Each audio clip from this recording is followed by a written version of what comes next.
Suaranya nggak kedengaran.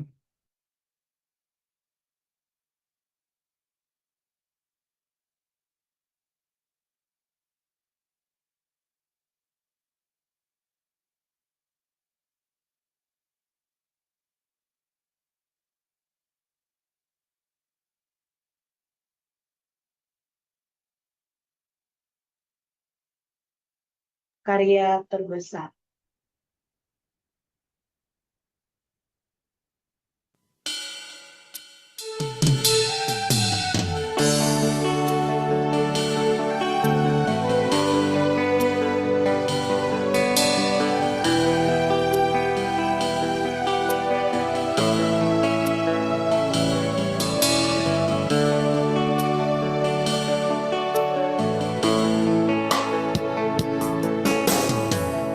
Kasih yang terindah,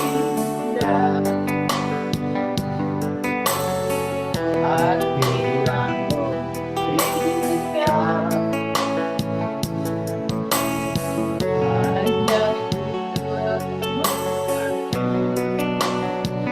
dalam Yesusku.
Perjumpaan ini mengiring kita untuk mendengarkan firman Tuhan. Mari Bapak Ibu ambil waktu pribadi masing-masing dalam sikap berdoa mengiring kita.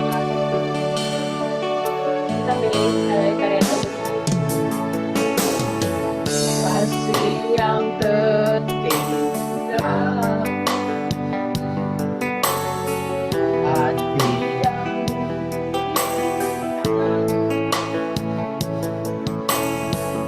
hanya temukan diri dalam Yesusku. Diamkan hatiku dalam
Kami bersyukur Tuhan untuk siang hari ini Kau sudah memberkati kami dalam Pinroh Telkom Group di tempat ini. Dimanapun kami berada, kami menyatukan hidup kami, menyatukan hati kami, jiwa roh kami, untuk boleh bersama-sama bersekutu. Dan ini adalah suatu hal yang luar biasa di hadapan mata-Mu. Terima kasih kami boleh mendengarkan sabda kebenaran firman-Mu. Tolonglah hamba-Mu yang penuh kelemahan, kekurangan, untuk boleh menyampaikan isi hati-Mu ya Tuhan, kebenaran firman-Mu, dan boleh menjadi berkat yang luar biasa dalam hidup kami, secara khusus untuk anak-anak-Mu yang sedang bekerja, berkarir di tempat ini ya Tuhan. Ya, kiranya Roh Kudus boleh memimpin kami, membuka pikiran kami untuk boleh kami mengerti, hamba-Mu bisa menyampaikan dengan sederhana, mudah dimengerti, dan jadi berkat luar biasa buat kami semuanya. Kami siap menerima firman-Mu Tuhan Yesus. Perkenal Bapa di sorga, di dalam nama anak-Mu yang tunggal Tuhan kami Yesus Kristus, kami berdoa dan kita semua yang percaya berkata, amin. Oke, selamat siang semuanya para pimpinan dan semua karyawan. Hari ini saya dapat tema untuk menyampaikan ya, kemenangan dalam pandangan Alkitab. Ya, kita harus paham ya, Alkitab kita ini dibagi dua. Bisa dikendalikan. Dibagi dua. Dalam perjanjian lama dan perjanjian baru. Kita mau lihat satu persatu ya. Kalau mau bicara kemenangan dalam Alkitab, berarti mesti dua sisi dengan komprehensif. Nah, kalau di dalam perjanjian lama, konsep kemenangan PL, ya di dalam PL itu, kemenangan itu umum sekali bicara penaklukan militer. Harus dipahami, walaupun kalau kita bilang hanya urusan militer, enggak. Masih ada hal-hal lagi yang lain. Tapi kemenangan dalam pandangan PL, saya melihat penulis di perjanjian lama itu semuanya ada satu kesamaan, satu titik yang sama. Ketika kita menang, ketika umatnya menang, hal itu dilihat sebagai kemenangan itu datangnya dari Tuhan. Nah, itu yang menolong kita ya. Luar biasa. Dikatakan bahwa Allah akan berperang lawan musuh-musuh mereka dan Dia yang memberikan kemenangan. Ada satu nats yang bisa menjadi penolong kita ya. Sebab Tuhan Allahmu, Dia yang berjalan menyertai kamu untuk berperang bagimu melawan musuhmu dengan maksud memberikan kemenangan padamu. Nah, konteks ayat ini kitab Ulangan. Kitab yang terakhir dalam Taurat Musa. Musa sedang berkhotbah 4 kali. Ada Ulangan itu 4 khotbah ya. Dan orang-orang Israel generasi muda mau siap menyeberang. Dan ini pesannya. Karena mereka harus pergi dan menaklukkan negeri Kanaan itu. Tapi Musa memberikan dorongan yang kuat. Kemenangan itu dari Tuhan. Itu yang menolong kita ya. Jadi Tuhan itu menyertai umatnya. Menaklukkan negeri Kanaan, tanah perjanjian. Dimulai dari Yeriko, kota Ai. Ada aliansi-aliansi. Di Kanaan itu ada aliansi ya. Kanaan Tengah, lalu Utara, lalu Selatan. Kita mau mulai dari Yeriko ya. Nah, kalau kita lihat di situ ada River Jordan, itu sungai Yordan yang dimana mereka harus menyeberang. Dan kota yang pertama mereka hadapi itu Yeriko. Nah, sesudah Yeriko, mereka harus mendaki namanya Jordan River ya, tebing-tebingnya Yordan itu. Lalu di puncak itu ada kota Ai, di ujung pendakian itu. Jadi kalau orang Israel kalau mau merebut perbukitan, ini langkah pertamanya Yeriko saat pertama. Lalu kota Ai. Karena terbatas waktunya, saya nggak bisa menjelaskan semuanya ya. Nah, ini menempatkan, lihat ya, di situ ada kota Yeriko. Nah, itu jalurnya kalau saudara masih ingat Yesus pernah bercerita tentang orang Samaria yang baik hati, itu jalan turun ke Yeriko. Tapi di puncak di situ ada kota Ai. Ya. Jadi kalau dalam gambar, lihat ya, dalam strateginya, orang Israel harus masuk di tengah dulu. Itu strateginya. Jadi wilayah tengah harus ditaklukkan, lalu mereka harus pergi menaklukkan wilayah selatan. Dan sesudah itu, mulai ke wilayah utara, dan akhirnya negeri Kanaan itu dimiliki. Nah, ini penerapan buat ya para leader-leader yang ada di sini ya, semuanya. Kalau kita membayangkan Yosua, ya kita juga ya, kita ini tim leader. Ada tim kecil, ada tim besar, siapapun kita lihat ya, walaupun Tuhan yang sudah berkata aku berperang, kemenangan itu dari Tuhan, tapi ada tanggung jawab pribadi. Apa itu? Perencanaan strategis. Bimbing umat Israel, tim kita, apa sih visi kita ini mau kemana? Apa tujuan kita? Gimana strateginya? Itu sebabnya ketika saya mengamati dalam kitab Hakim-Hakim ini cukup lama ya. Saya pernah berkhotbah seri Hakim-Hakim ini 40 seri mungkin ya. Begitu banyak. Dan saya melihat strateginya itu, wow, seperti ini. Masuk tengah, masuk selatan, lalu utara, dan selesai semuanya itu. Ingat ya, walaupun Tuhan sudah berkata, aku yang memberikan kemenangan, tapi ada namanya tanggung jawab pribadi dalam kehidupan kita. Saya nggak tahu masalah saudara dalam penaklukan yang harus saudara kerjakan dalam pekerjaan saudara. Kita mulai contoh saja mulai dari Jericho. Saya sih gambar dari udara, ini arkeologi kota Jericho waktu Yosua menaklukkan. Nah, ini tempat namanya Tel. Tel itu bukit ya, tempat yang tinggi, Tel Sultan. Jadi ini reruntuhan kota Jericho. Saya mau bicara tentang penerapan kita ya. Kesulitan-kesulitan yang harus dipecahkan kalau kita ingin menang seperti itu. Nah, saya mau tunjukkan kepada saudara, teman-teman, lihat ya. Ini skema penampang tembok Jericho yang kita lihat dalam Alkitab ya. Ini dari arkeologinya. Ini sisi bentengnya. Saudara lihat ya. Lihat ini. Ini tinggi tembok itu 3-4 meter arkeologinya. Dan ini ditambah tinggi 5-6 meter dengan ketebalan 2 meter. Jarang ya, tembok kalau kita lihat bangunan baru sekarang cuman kerangkanya yang kuat. Temboknya tetap 20 cm. Tembok zaman Belanda cuma 50 cm. Ini 2 meter. Tapi ingat, ini ada lagi tembok kedua, namanya benteng. Jadi kalau kita sedikit membayangkan ketika Yosua mengelilingi selama 7 hari dan tembok itu diruntuhkan, ini sesuatu yang mustahil. Kenapa? Karena tembok yang kedua didirikan 15 meter tingginya. Jadi kalau kita sedikit berkata, oh, itu mujizat Tuhan. Setuju. Tapi ada namanya tanggung jawab manusia untuk mengerjakannya seperti itu. Jadi kalau mau ini, nah ini perbandingannya ya. Ini prajurit dan umatnya yang berkeliling selama 7 hari itu. Coba bayangkan kita sekarang jadi umat pilihan yang suruh meruntuhkan tembok ini dengan iman kita. Percaya Tuhan runtuhkan, tapi setiap hari kita keliling dan berkata, mustahil rasanya ya. Nggak mungkin rasanya seperti itu. Oke, kalau dibangun ulang, seperti inilah tembok Jericho.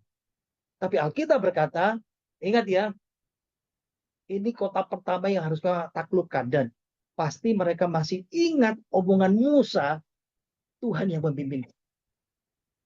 Tapi itu tidak meniadakan tanggung jawab pribadi kita seperti itu. Saya mencoba menggambarkan rekonstruksi, ya, visualisasi ya. Jadi tembok kedua dan pertama itu, kalau mobil dijajar itu 5-6 mobil. Bagaimana mungkin? Tak mungkin ini diruntuhkan. Saya sedikit membayangkan ada penaklukan biasanya pada masa itu lewat pengepungan. Ya. Jadi mungkin kita tahu ya, Yosua kan disuruh mengelilingi 7 hari kan. 13 kali kan seperti itu. Tapi kalau dipikir, Yosua berpikir kalau kita mengepung pasti butuh waktu berbulan-bulan. Kenapa? Di dalam benteng ada air, ada banyak persediaan air, makanan. Catatan sejarah beberapa ratus tahun kemudian, Yerusalem waktu dikepung oleh Nebukadnezar dari Babel. Yerusalem jatuh runtuh itu kira-kira paling cepat 18 bulan. Bisa sampai 2 tahun lebih. Wow.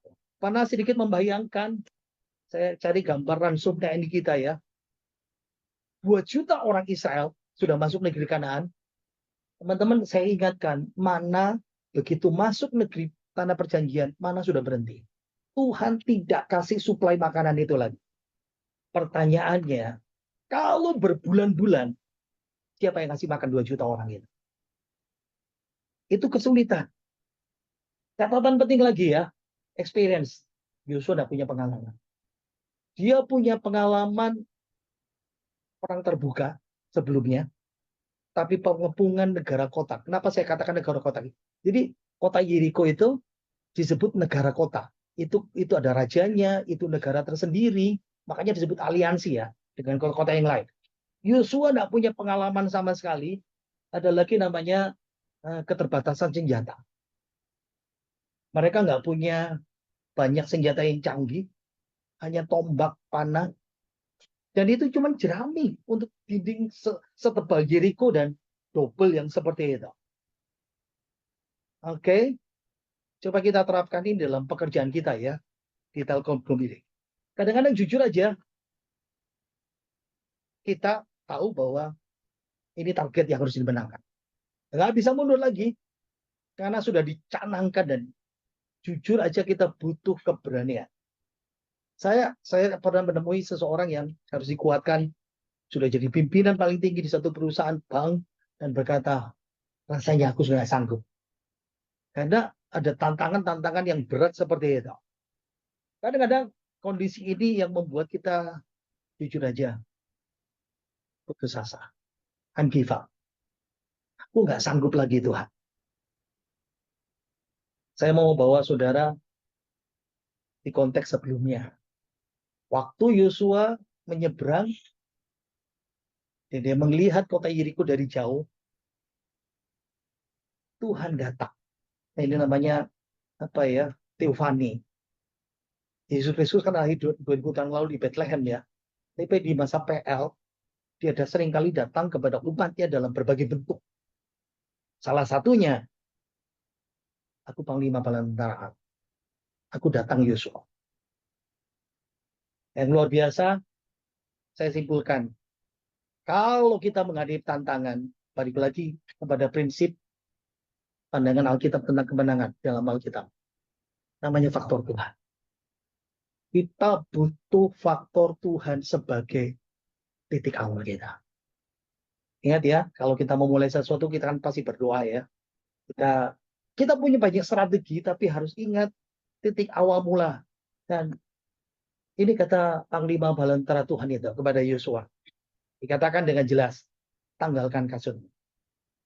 Sebab tempatmu ini tempat yang kudus.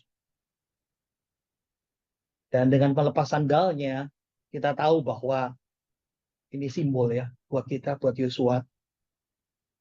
Ini perangnya Tuhan. Kita cuma sebagai alat Tuhan, sebagai instrumen yang Tuhan pakai dalam kehidupan kita. Saya mau kasih kekuatan buat teman-teman yang ada di Telkom Group ini. Perang apapun yang kau hadapin dalam pekerjaanmu, dalam targetmu, dalam kompetitor dan apapun, kita punya faktor yang lebih berkuasa. Namanya faktor Tuhan.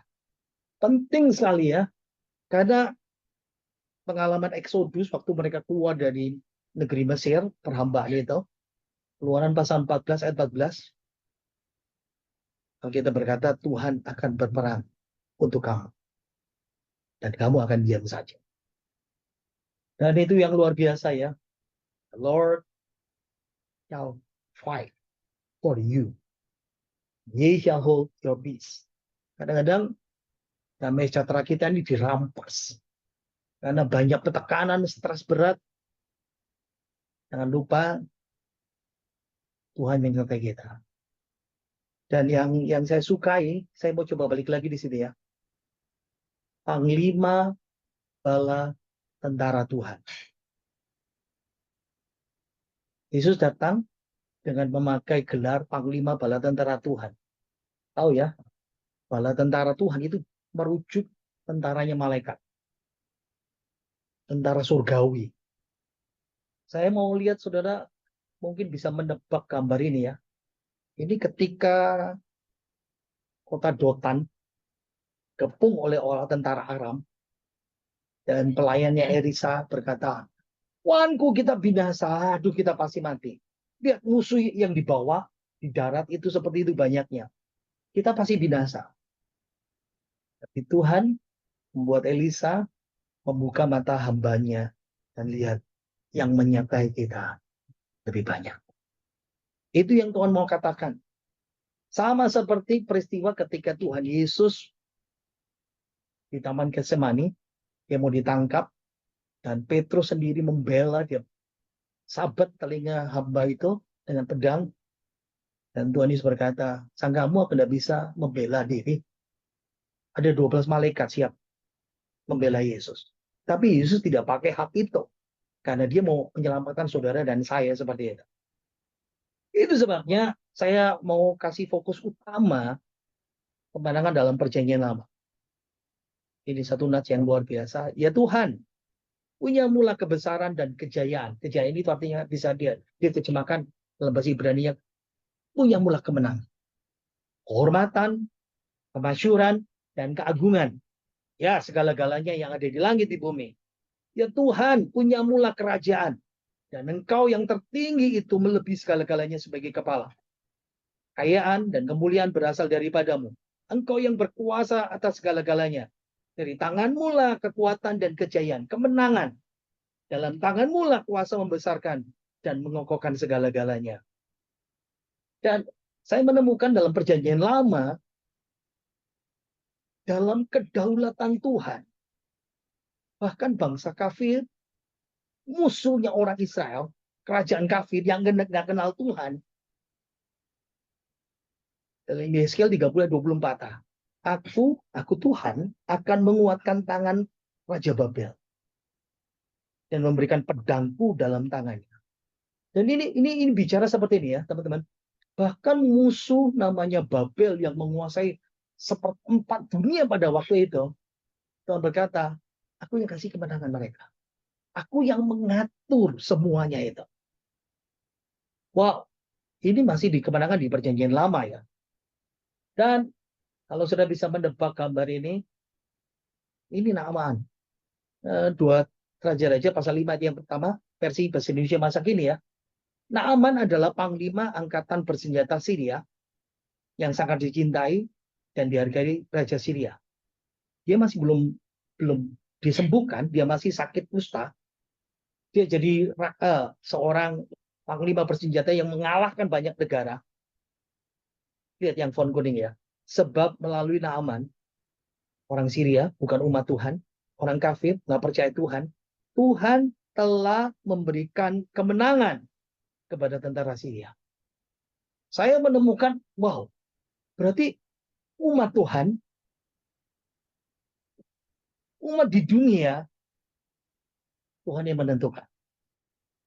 Tapi ada satu kebenaran lagi, kemenangan dalam kitab Mazmur, begitu banyak ya. Saya cuma simpulkan ini saja. Ada kemenangan di masa sukar, masa kesesakan, himpitan, penderitaan, kemenangan untuk umat dan raja. Ini bicara tentang hidup sehari-hari kehidupan kita ya. Bukan hanya peperangan seperti itu.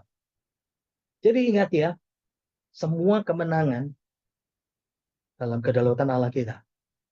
Kemenangan kita, kekalahan orang tidak percaya, orang benar, umatnya, kemenangan kekalahan, kemenangan kekalahan dalam pergumulan kita. Tapi ada satu hal yang saya mau sampaikan di sini. Misteri. Di samping kebenaran Allah itu berdaulat ya. Alkitab memberikan gambaran namanya misteri. Meskipun Allah itu berdaulat, tapi tidak menghapus namanya tanggung jawab kita. Kebebasan kita dengan pilihan yang kita ambil. Kita mau menang atau kita mau kalah. Kita mau menyerah, atau kita tetap maju seperti itu. Di mana penerapan tanggung jawab manusia, saya kasih di ceritanya balik lagi Yeriko ya. Butuh namanya kerjasama tim. Butuh namanya strategi. Butuh namanya tim yang solid. Bagian kita ada timeline. Harus berangkat subuh, ini bicara on time dan semuanya ya. Ada planning, ada usaha manusia, plus iman. Saya melihat urutan yang diberikan oleh Yosua Dia bicara. Yang terdepan, yang memimpin pasukan bersenjata dalam suatu panji, suku. Lalu baris kedua, itu ada 7 imam dengan membawa trompet, nafiri, sangkakala. Lalu baris ketiga ada imam dengan tabut dan ada pasukan penutup. Itu yang harus bekerja selama 7 hari. Saya melihat tanggung jawab manusia ya. Walaupun dalam kemenangan itu Tuhan yang atur, di tangan Tuhan, tapi jangan berkata, ya sudah menyerah saja sama Tuhan. Nah, no. Kita perlu namanya kerja keras ya. Ada keteraturan, perlu doa, mengikuti rencana Tuhan, taat setia. Dan ingat, tanggung jawab pribadi. Aku bosan hari ini, nggak mau nomor 1, aku mau jadi pasukan penutup. Ya, itu sebabnya kita bisa melihat gambaran yang seperti itu. Saya mau tutup di Perjanjian Lama. Orang Israel dalam bilangan melawan Sihon dan Og. Ini Raja Basan. Ini raja ini ditemukan arkeologinya, peti matinya itu panjangnya 4 meter. Berarti ini raksasa ya. Lalu 300 orang Gideon, dia melawan 135 orang Midian. Kita lihat tahu Daud dan Goliat. Daud kecil dan Goliat itu besar. Apa penerapan buat kita? Dalam meraih kemenangan, ada bagian Tuhan, ada bagian kita. Tapi jangan kecil hati. Kalau kita melihat, wow Tuhan, tantanganku rasanya terlalu besar. Dan ingat ya, kasih Tuhan itu begitu sempurna. Justru dalam kelemahanlah kuasa Tuhan itu dinyatakan dalam kehidupan anak-anaknya. Itu nilai kemenangan orang percaya. Bagian yang kedua, kemenangan dalam perjanjian baru. Yang paling perjanjian baru harus dipahami ya, kemenangan tertinggi, terbesar itu, Yesus menebus kita di kayu salib. Dosa kita yang nggak kita bisa bayar, ditebus kita ya. Pernah dengar kata ditebus? Tahu nggak artinya ditebus? Ditebus artinya dibeli. Kita digambarkan seperti di pasar budak, diperbudak oleh dosa, tidak bisa membayar diri kita. Yesus dengan darahnya dia bayar kita. Kuasa dosa, maut, kematian dipatahkan. Setelah penyalipan, penguburan, 3 hari Yesus bangkit dari kematian. Lalu dia bagikan itu, kemenangan itu sama kita. Dan setan mengira ketika Yesus disalib, dia menang. Tapi dia salah. Ada satu nats bahasa Indonesia sehari-hari ya, saya bacakan dalam Kolose pasal 2, 13, 14 dulu. Dahulu kalian sudah mati secara rohani, karena kalian berdosa dan karena kalian tidak disunat secara lahir. Itu berarti kita ini bukan umat pilihan yang dipilih Tuhan dalam perjanjian lama, orang Israel, bangsa kafir. Tapi sekarang Allah menghidupkan kalian bersama-sama dengan Kristus dan Allah mengampuni dosa kita dan membatalkan surat hutang terhadap kita. Nah, kata Yunani pakai kerografon. Itu pada waktu itu 2000 tahun lalu, misalnya saya berhutang kepada seseorang. Saya harus tulis dengan tangan saya sendiri. Yonatan berhutang 100 dinar. Tanpa tanda tangan, atau bisa dengan tanda tangan, atau bisa stempel, tapi tulisan itu adalah surat hutang namanya, seperti itu. Atau yang kedua, itu surat pengakuan yang ditandatangani sendiri. Atau yang ketiga, surat dakwaan hukum. Ingat ya, ketika Yesus disalib, ada surat dakwaan hukum di atas. Indri. Inilah Yesus, raja orang Yahudi. Didakwa karena dia mengaku raja orang Yahudi. Balik lagi ya. Ia membatalkan kerografon itu. Yang mengancam kita dengan syarat-syarat berat. Dengan menyalibkan surat itu pada kayu salib, Allah menghapuskan semua dakwaan terhadap kita. Kenapa surat itu masih disalibkan di situ? Itu yang pertama seperti pemberitahuan publik. Ya, pada masa dulu ada surat pengumuman ditempel di depan umum, semua orang pasti baca. Atau penyataan hukuman, sama seperti Yesus dikatakan di situ. Jadi, ini yang Alkitab katakan, salib itu puncak kemenangan. Makanya kenapa kita orang Kristen punya simbol salib ya.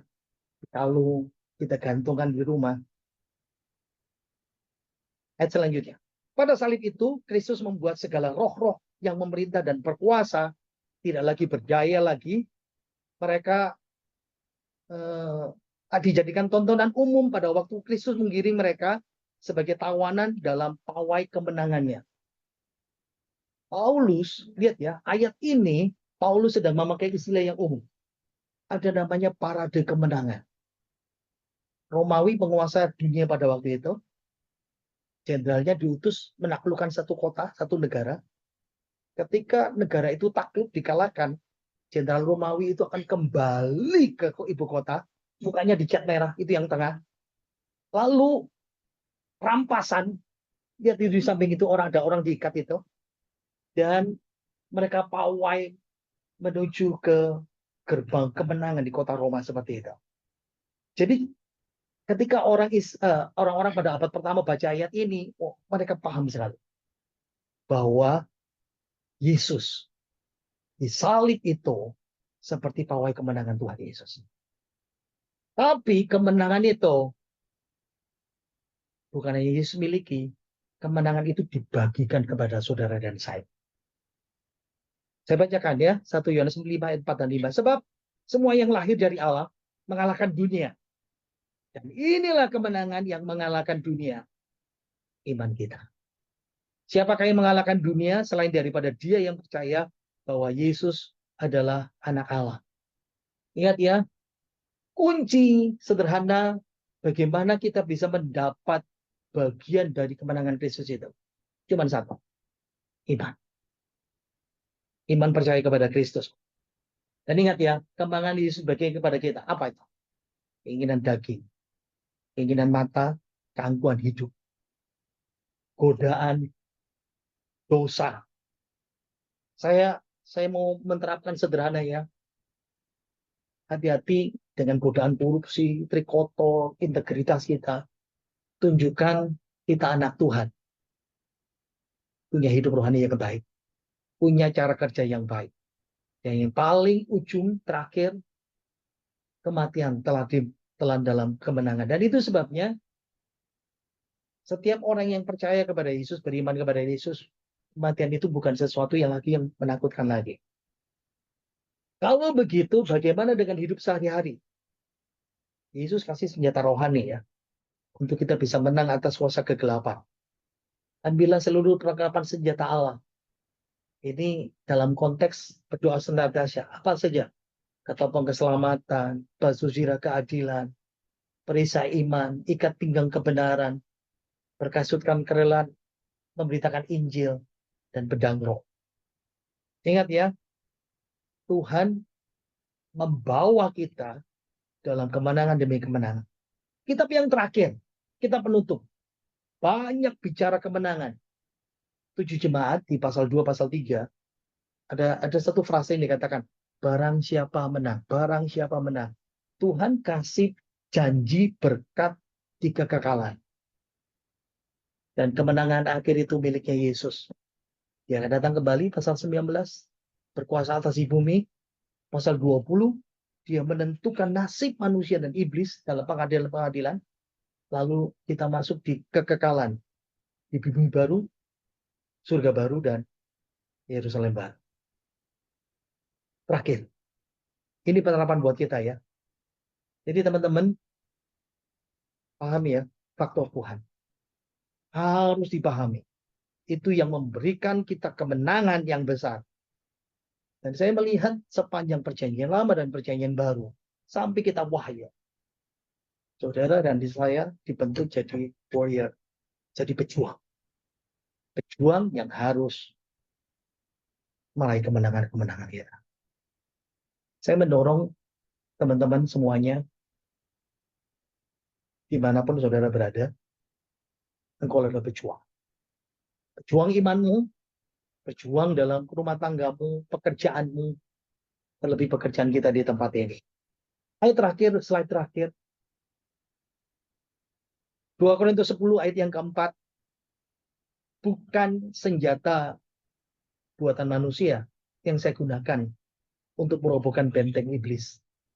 Melainkan senjata Allah yang ampuh. Tuhan memberikan kita kemenangan demi kemenangan. Kadang-kadang dia juga membawa kita dalam masa-masa yang sukar, tapi percayalah, engkau dibentuk oleh Tuhan. Siapapun saudara, engkau pimpinan, sampai bawahan sekalipun, engkau adalah pemenang-pemenang. Tuhan memberkati kita. Mari kita berdoa. Kami bersyukur Tuhan, karena engkau boleh menolong kami dalam persekutuan pada siang hari ini, biar kami boleh menyadari nilai kemenangan dalam Alkitab itu. Dan engkau yang membentuk kami menjadi pemenang-pemenang. Segala hal, hidup kami, pekerjaan kami, rumah tangga kami, pelayanan kami di gereja, engkau membentuk kami menjadi warrior, menjadi pemenang. Dan kami percaya Tuhan, kemenangan itu semuanya berasal dari padamu dan untuk engkau. Dalam nama Tuhan Yesus, haleluya. Amin. Saya serahkan. Baik, terima kasih Pak Pendeta Jonathan untuk firman Tuhan yang sudah disampaikan, luar biasa. Kita semua hari ini belajar lagi. Kita mendapatkan banyak insight dan juga berkat dari apa yang sudah Bapak sampaikan. Terima kasih, Tuhan Yesus memberkati pelayanan Bapak. Mari Bapak Ibu, Saudara sekalian, kita akan merespon firman Tuhan dengan memberikan persembahan syukur kita. Dan sebelum kita memberikan persembahan, saya izin membacakan satu ayat firman Tuhan pengantar.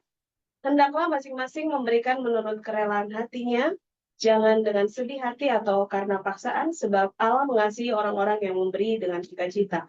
2 Korintus 9 ayat 7. Kita akan mempujikan bersama betapa hatiku untuk mengiringi persembahan. Bapak Ibu bisa memberikan persembahan melalui QR Code yang akan di-share di layar masing-masing.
Terima kasih.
baik, kita akan masuk ke ruang pengumuman.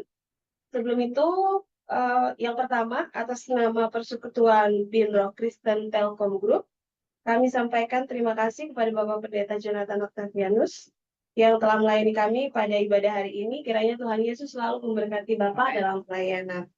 Yang kedua, terima kasih kepada tuan rumah, FVP Teritori 3, dan juga di sini ada Bapak FVP TIF Teritori 3 yang sudah memberikan izin kami untuk ibadah di siang hari ini menggunakan fasilitas yang ada di gedung ini. Yang ketiga, terima kasih kepada semua rekan-rekan yang sudah hadir secara hybrid di tempat ini, maupun teman-teman yang hadir secara online. Tuhan Yesus memberkati kita semuanya. Selanjutnya, kami persilakan kepada Bapak Ibu dari pengurus Binroh Nasional untuk menyampaikan pengumuman. Pengumuman akan disampaikan oleh Pak Jove, Ya. seperti biasa. Terima kasih.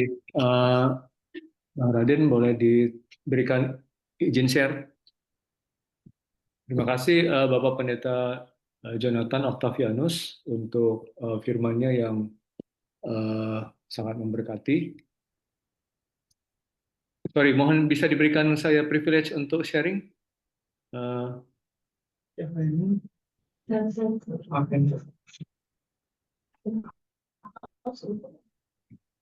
Iya, betul Pak. Klik participant itu. Terima kasih. Ya, sebentar saya izin.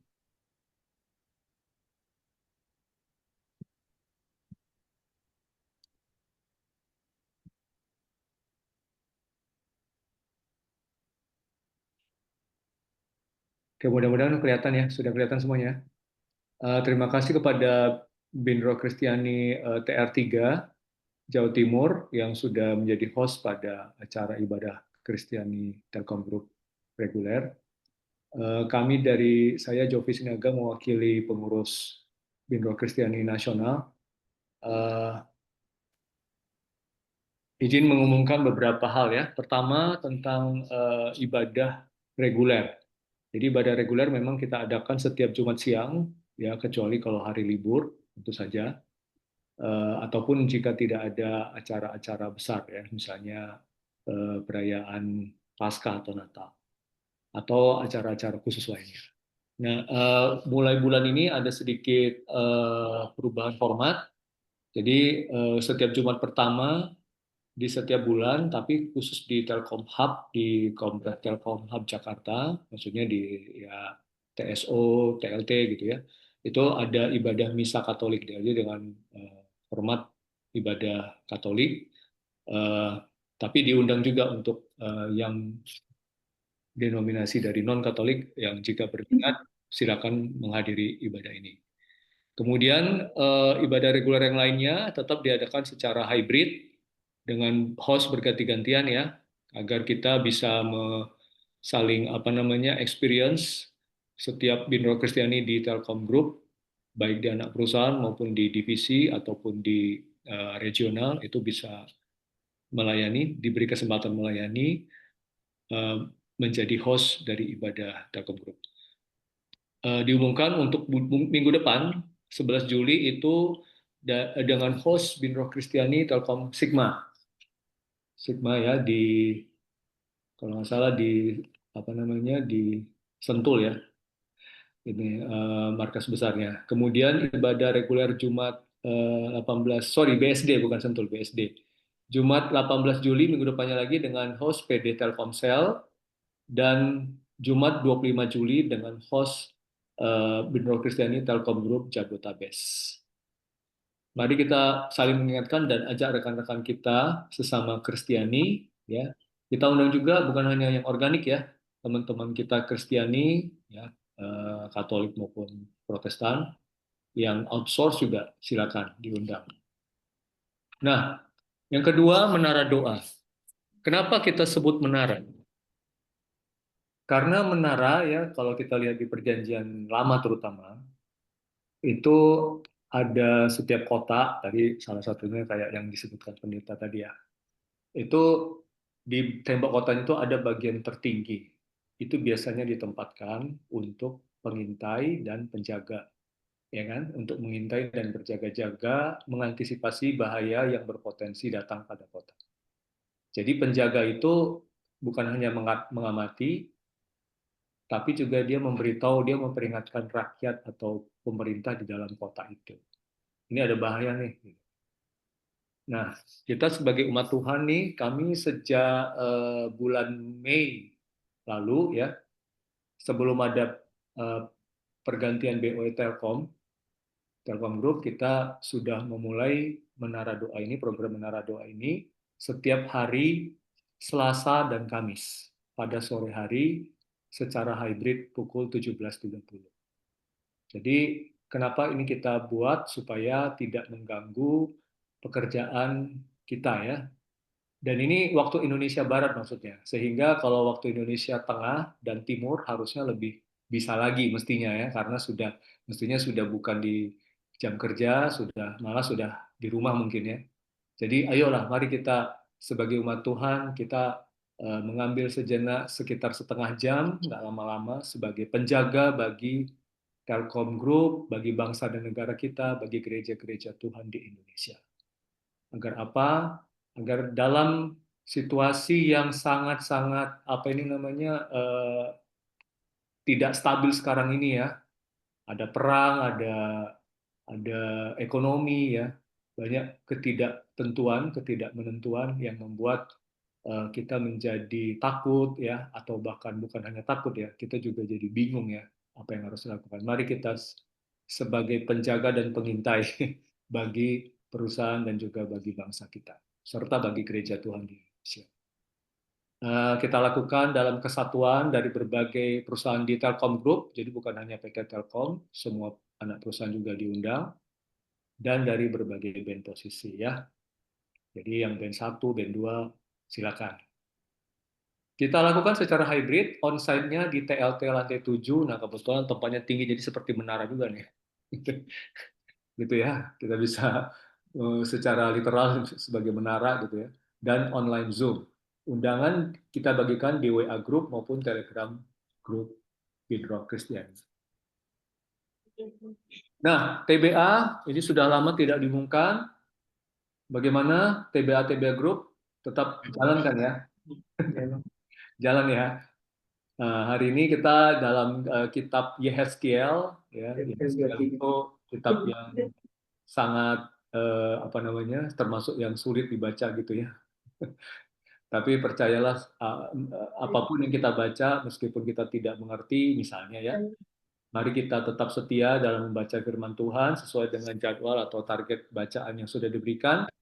Percayalah firman yang kita terima, yang Tuhan kirimkan kepada kita, tidak akan sia-sia. Ya. Untuk itu, mohon para group leader tetap semangat dan konsisten dalam memonitor progres dirinya sendiri dan anggota grupnya. Dan tolong diupdate monitor tools di G Drive ya, yang sudah kami berikan. Jika ada yang lupa linknya bisa ditanyakan ke panitia, PIC-nya Kak Monica. Kak Monica mungkin sedang ada di sini. Atau bisa juga ke saya, boleh. Nah, akhir bulan ini kita adakan pertemuan grup leader TBA, dan rencananya kita adakan nanti secara rutin ya. Mungkin 2 bulanan atau sebulan sekali. Nanti coba kita lihat. Terakhir, kami dari pengurus nasional Bidroh Kristiani mengajarkan rekan, terutama yang Gen Z nih, yang Gen Z gitu ya, yang Gen Y juga nggak apa-apa, masih bisa, untuk menjadi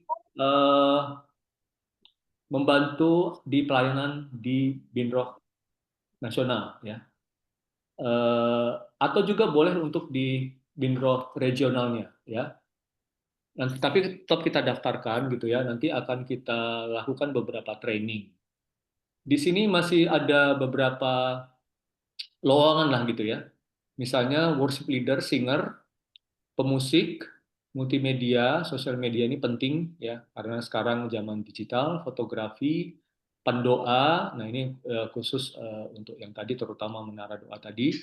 Tapi bukan hanya pendoa saja yang ikut dalam menara doa ya, kita semua diundang dalam menara doa nih. Maksudnya pendoa ini lebih kepada yang Tuhan taruh bebannya sangat kuat gitu ya, dan juga sekaligus membantu kami nanti dalam mengelola jadwal-jadwal doa. ya, serta topik doa yang diadakan. Pendaftaran bisa dilihat di QR code ini ataupun di link berikut ini. Ditunggu ya teman-teman ya. Nanti sebentar lagi kita akan kita akan lihat hasil pendaftarannya.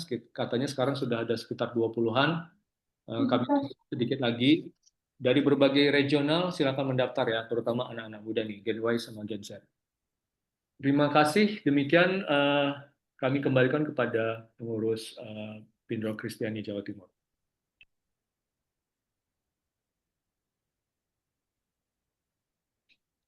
Baik, terima kasih Pak Jovi mewakili pengurus Binroh Nasional untuk pengumuman yang sudah disampaikan. Kita akan masuk ke dalam doa syafaat. Doa syafaat akan dipimpin oleh Pak Doni dari Region 3.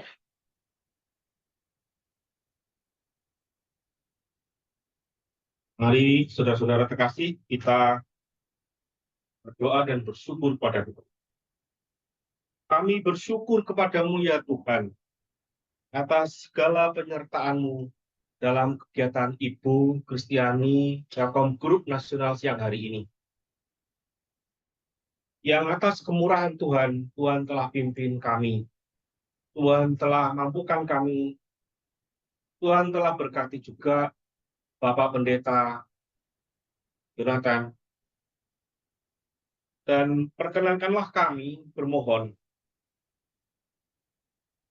kiranya Engkau memberkati pekerjaan kami dan memberikan kebijakan bagi kami dalam setiap tindakan yang kami ambil. Berkatilah semua pimpinan dan manajemen Telkom Group untuk mampu memberikan kebijakan dan hasil yang terbaik bagi perusahaan, bagi karyawan, dan bagi bangsa dan negara kami. Ya Bapa, bimbinglah kami juga agar dapat menjadi teladan yang baik di tempat kerja, dapat memberikan yang terbaik sebagai kemenangan yang kami persembahkan. Kiranya Engkau berkenan menerimanya. Bapa yang baik, mampukan juga kami di Telkom Group ini untuk bersama-sama mewujudkan kebijakan bisa, bravery, integrity, service excellence, dan agility yang telah dicanangkan oleh Direksi Pimpinan Telkom Group untuk dapat kami lakukan juga di tempat di mana kami masing-masing berkarya. Tuhan, bersama kami juga ada sesama kami yang membutuhkan pertolongan dan kemurahan-Mu. Mereka yang sedang sakit, kiranya Engkau berkenan menjamah mereka. Tuhan, mampukan mereka. Bagi sesama kami yang tengah berusaha juga memberikan hasil terbaik, Tuhan mampukan mereka. Tuhan kuatkan mereka, dan berkenan Engkau memberikan kemenangan bagi mereka. Bagi juga sesama kami di luar sana yang sedang membutuhkan pekerjaan untuk hidup mereka. Berkenan kiranya Engkau Tuhan membukakan pintu hati bagi mereka dan membukakan rezeki bagi mereka. Ya Bapa yang baik, kiranya pekerjaan yang kami lakukan ini kami persembahkan dan Engkau berkenan menyambutnya. Semuanya ini hanya demi kemuliaan-Mu. Itulah doa kami dan permohonan kami ya Tuhan, yang kami unjukkan di dalam nama Yesus Kristus, Tuhan dan Juru Selamat kami. Amin. Terima kasih Pak Doni. Bapak, Ibu, Saudara-saudari sekalian, kita sudah sampai di penghujung ibadah kita di siang hari ini. Namun ibadah kita yang sesungguhnya akan berlangsung di sepanjang hidup kita masing-masing. Kita akan kembali ke tugas dan tanggung jawab kita masing-masing. Dan kita akan menutup ibadah kita dengan pengutusan dan doa berkat yang kembali akan disampaikan oleh Pak Jonathan. Pak Pendeta, kami bersyukur. Kami bersyukur Tuhan, karena mau berdoa, siapapun kami, anak-anak-Mu yang percaya kepadamu, Engkau boleh menyertai dan memberkati kehidupan kami, dan kami boleh jadi berkat di perusahaan di mana kami bekerja. Posisi apapun yang Tuhan tempatkan kami. Dan kiranya damai sejahtera dari Allah Bapa kita, dan kasih sayang pada Tuhan Yesus Kristus, dan persekutuan Roh Kudus, menyertai kita serang sampai selama-lamanya. Wah, terimalah berkat yang melimpah. Amin. Memberkati kita semuanya. Terima kasih. Terima kasih Bapak Ibu, ibadah kita selesai. Tuhan Yesus memberkati. Sampai jumpa di hari Jumat berikutnya. Terima kasih, Tuhan berkati. Terima kasih. Terima kasih, selamat siang. Izin deh. Terima kasih.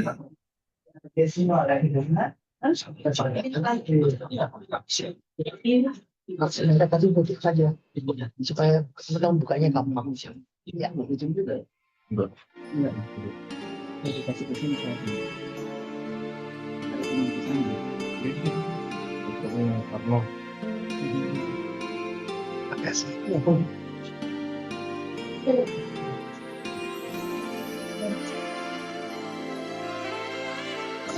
Mantap.